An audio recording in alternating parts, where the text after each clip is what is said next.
Um, Congrats to SMU. Really well played, hard fought game.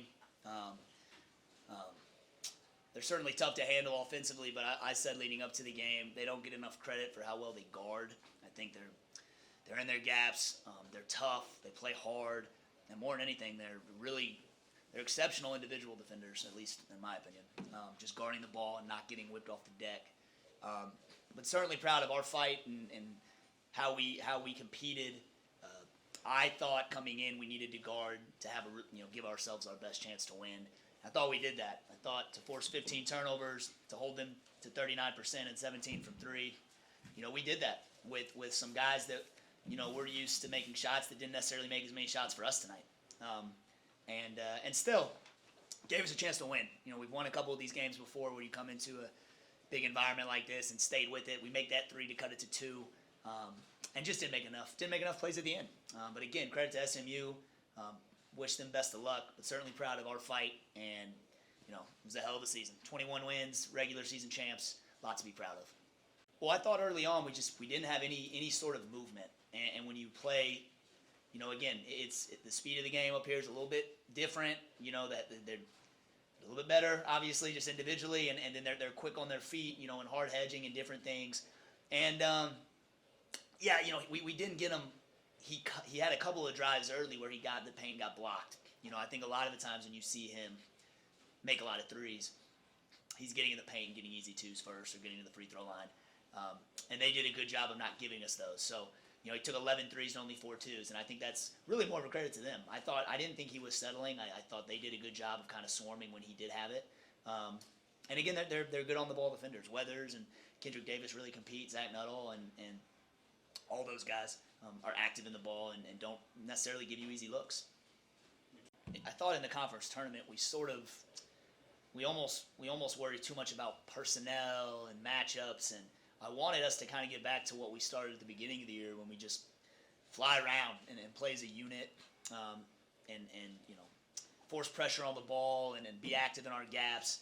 And I thought that was what happened early. Late in the game, and as it goes later, you get a little bit spread out, and it opened up some driving lanes for them where they got the bonus and they drove us, and because we weren't in our gaps, they were able to get to the free throw line.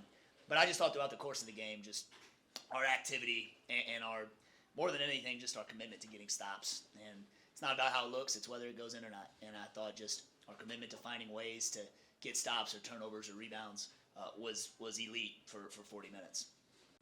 Gordon didn't have the night that he's had all year, but when he hit those late twos, were you thinking he's the kind of guy who can get hot and maybe help your guys steal one?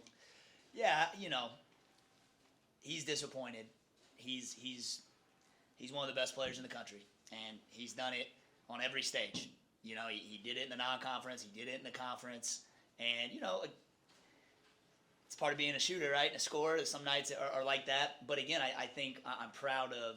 I know I'm proud of what he did defensively, but I just thought throughout the course of the season, even on nights where he hasn't shot it, he's led us and he's made us guard, and I don't care if he's 2 for 11 or 10 for 11. I feel like we're better when Ty Gordon's on the court. I trust him. He's a guy in this program that's been here multiple years. He's invested to everything what we've built, and he set a pretty high bar. So for these young dudes, we got to keep building and hopefully get back to a similar level next year. Your mentality standpoint, and this might be like a leading the witness question, so it is.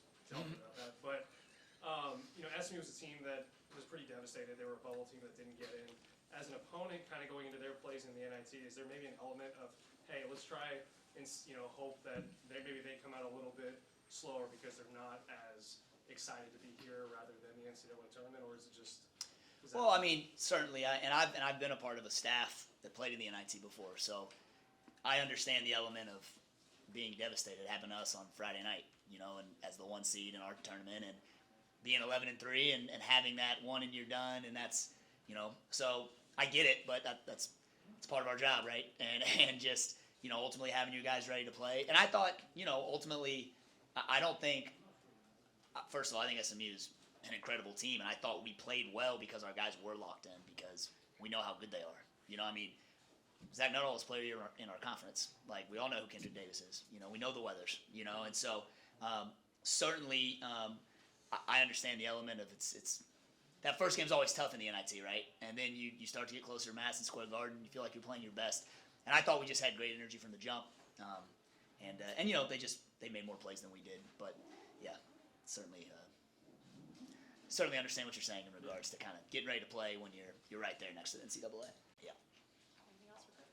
Coach, Raji Lyons, obviously a program guy, been around forever, 3 conference championships. Talk a little bit about him and just the impact that he's had on the program. Well, make me cry, Al. You know when I talk about Raji, you know. So, no, yeah. I mean, I say it all the time. We've had a lot of great players come to Nicholls State, all league guys that are playing professional. I believe he's the most valuable player in the history of our program, just because of who he is every day and the standard that he sets on and off the court. You know, three championships in 5 years.